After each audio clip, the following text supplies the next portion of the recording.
Hello, good morning, and you're welcome to Close Flow here on NT2 Lagos Network Center. It's always and ever our pleasure asking you to join us in this program. We must apologize, we're a little bit late, just slightly behind time. Well, for some technical reasons, but at least good we are here now, and then we can now put some other issues on the table where all of us can, as it were, agree on how this Nigerian space can be best for all of us to live in.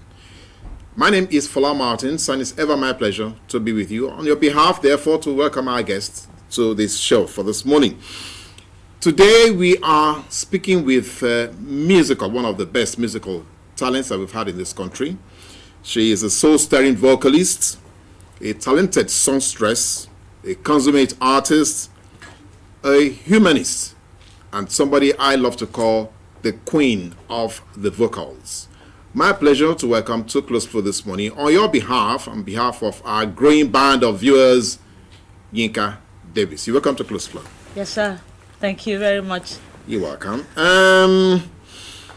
There are so many things that we would like to ask you, but let's just try and build up the story so that our audience can also get to know who Yinka Davies is. So who really is Yinka to start? Let's start with that first. Who really is? How can I? Yes, who's Yinka Davies? As a very sensitive, I am,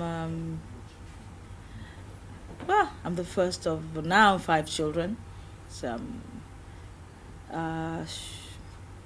I'm just a very Nigerian babe, if that is the nice way to describe a Lagosian.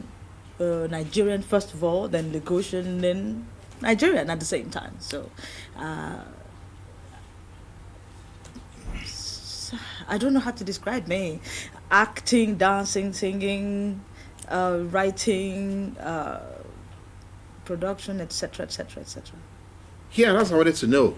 You seem to be multi-skilled, multi-talented, multifaceted. Not particularly. Well, I think it's still just a little bit.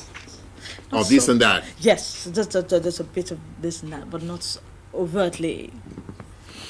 So how did it all start? We have some kids who are saying, well, no, let me say kids. We have some children who have said, look, I was born with this. I knew from my mother's womb I was going to do this. No. Even with some prophets have already said. So how did this start with you?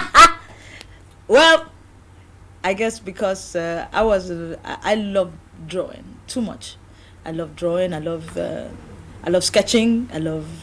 I just love sketching, and I got, the excursion. I went to Our Lady of Apostles Secondary School, and Yaba. Yes. Here, and we were going on excursion at the to various places. To various places, and all of a sudden we got to the National Theatre, and I saw, wow, this is great. This is humongous. Do you know something? The reason why I went back to the theater was because of a cassava tree, a stem. Excuse me. It was a stem. I did a bit of agriculture. I really would love to be part of agriculture in Nigeria if they will allow me. The Ministry of Agriculture. I love agriculture. So I saw this.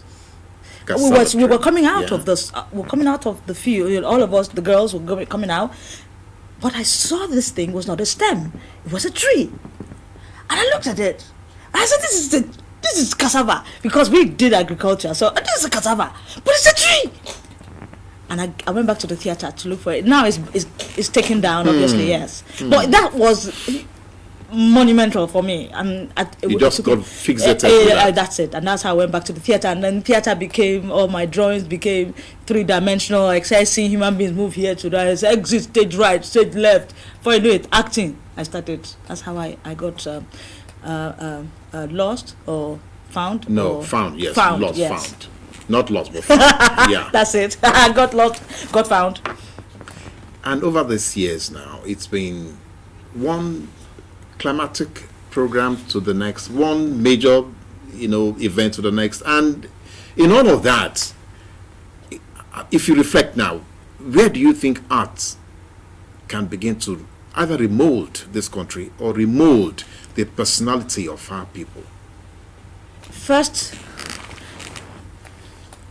the integrity of art needs to be preserved. which is not. The respect given to the craft need to be given back to it, which has not been. Now it has become, it is money that will be respected when they see you, not the craft. When you have it, you are excused. You can do anything you like. No, but that is not what art is about. Art is about the essence of life, imitating life. We imitate. We are imitators. We are not the creator. No. Art is, this is an imitation. Of what is real. Of what is real. And you have to, naturally, you have to throw this out. Well, if it's real, 2-3 days and replace it. This is an imitation. It will stay there for a long time, but it is a dirty. You can clean it with soap or omo and and that is back to life. But the thing is, it is not the real thing. It's not the real deal. So sadly, once we can get ourselves back into integrity and character building and content, preservation, in short, I think we can now get back to wanting to make sure that what was that question you gave me before? That question he gave me before, we can go back there. In the meantime, I'm sorry, we are still far away from where we were, where we are supposed to be. Now, this is the second day after what some people have called, a mixed celebration of the National Day, Nigeria 53. So, okay, let me just ask you, personally, what were you doing yesterday, really? Were you really celebrating? I was quiet. Reflective. Introspective. Our country, I am seriously, really, really, really in a state of it. This has got to stop. This has got to end now. There has to be a clear-cut sign that we are willing as a people to stop this mess. Are we willing? If we're not, we're just going to remain this way. This one go this way, that one go that way. We no care because of children or because of family member. You want to block your fence so that nobody come near your door. That's all right. But Yoruba proverb will say, "In your cocky, jawade." One person will not tell you we are here. It is we that will tell ourselves we are here. Are we willing? It's a lot of there's so much. Do you know what it means to carry the green, white, green flag? When we were children, when we were blowing, when we were doing march past. Oh no, I'm not going to go into painful. Okay, don't let's bring on depression. I'm telling you, let's move on. No. You have done so much. I'm just trying to see how the younger generation can connect to the kind of the pathfinding things that aficionados like you have done. How can they get to be as dedicated as people like you? Yes, I mean, seriously. No, now Yinka. Okay, sorry. I repeat, please. No, I'm not repeating. You know the question. That is, how can they connect? How can they begin to be like you? They can't. How can they be like me? They're better. The generation, you should pray for generations after you to be better than yourself. So why should you want them to be like me? Nobody should be like me. Oh, please don't be wearing it like me. I mean, just leave me. And now, what you're trying to say is, how can we